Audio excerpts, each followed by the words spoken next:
Hello नमस्कार, welcome to Kargil news India में आस्था शर्मा। तो आइए आज की बड़ी खबरों पे नजर डालते हैं। जंतर मंतर पर जारी छात्र आंदोलन के बढ़ते दबाव के बीच केंद्रीय शिक्षा मंत्री धर्मेंद्र प्रधान ने इस्तीफा दे दिया। वहीं केंद्र सरकार ने प्रदर्शन स्थल खाली कराने की कार्रवाई तेज कर दी है। धर्मेंद्र प्रधान के इस्तीफे के बाद सीजेपी ने इसे छात्र आंदोलन की बड़ी जीत बताया है। पार्टी ने उनका इस्तीफा पत्र साझा करते हुए कहा कि छात्र शक्ति जिंदाबाद और इसे छात्रों के संघर्ष की जीत बताया। केंद्र सरकार परीक्षा में पेपर लीक और धांधली रोकने के लिए नया विधेयक ला रही है। इसके तहत सख्त सजा, तेज जांच और सुनवाई तथा विशेष टास्क फोर्स के गठन का प्रावधान किया गया है। राहुल गांधी और अरविंद केजरीवाल ने धर्मेंद्र प्रधान के इस्तीफे का स्वागत करते हुए कहा कि यह लड़ाई का अंत नहीं बल्कि शुरुआत है। दोनों नेताओं ने केंद्र सरकार के अगले कदम पर नजर रखने की बात कही। प्रधानमंत्री नरेंद्र मोदी को भेजे इस्तीफे में धर्मेंद्र प्रधान ने कहा कि पिछले 10 दिनों की घटनाओं से उनका मन बेहद व्यथित है। उन्होंने लिखा कि उन्होंने हमेशा अपनी जिम्मेदारी निभाई और कभी उससे पीछे नहीं हटे। धर्मेंद्र प्रधान के इस्तीफे के बाद सीजेपी ने इसे लोकतंत्र और छात्रों की जीत बताया। पार्टी संस्थापक अभिजीत दीपके ने कहा, हमने कर दिखाया। धर्मेंद्र प्रधान ने इस्तीफा दे दिया।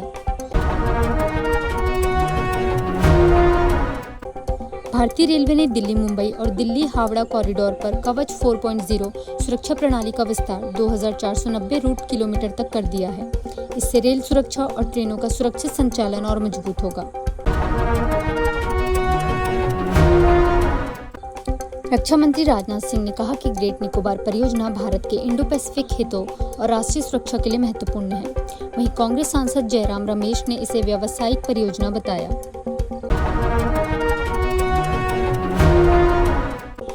केरल का विंझिजम बंदरगाह भारत के आयात निर्यात का नया प्रमुख प्रवेश द्वार बनने की ओर बढ़ रहा है। जुलाई 2024 से ट्रांसशिपमेंट हब के रूप में यह संचालित बंदरगाह समुद्री व्यापार को नई गति देगा।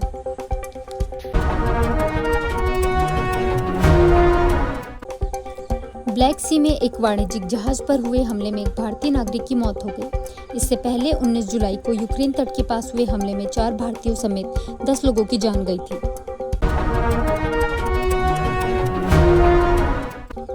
आरएसएस प्रमुख मोहन भागवत ने कहा कि स्कूलों की पाठ्यपुस्तकों में हिंदू देवी देवताओं और भारतीय संस्कृति का ज्ञान शामिल किया जाना चाहिए। उनका मानना है कि इससे विद्यार्थियों को अपनी सांस्कृतिक विरासत की बेहतर समझ मिलेगी। राष्ट्रपति द्रौपदी मुर्मू की रोमानिया यात्रा के दौरान भारत और रोमानिया ने व्यापक रणनीतिक साझेदारी को मजबूत करने पर जोर दिया। विदेश मंत्रालय ने इसे दोनों देशों के संबंधों के लिए अहम कदम बताया। भारत ने पाकिस्तान के बाढ़ संबंधी आरोपों को खारिज करते हुए कहा कि चिनाब नदी का जल स्तर भारी बारिश के कारण बढ़ा है। विदेश मंत्रालय ने स्पष्ट किया कि भारत ने सभी जल समझौता प्रावधानों का पालन किया है।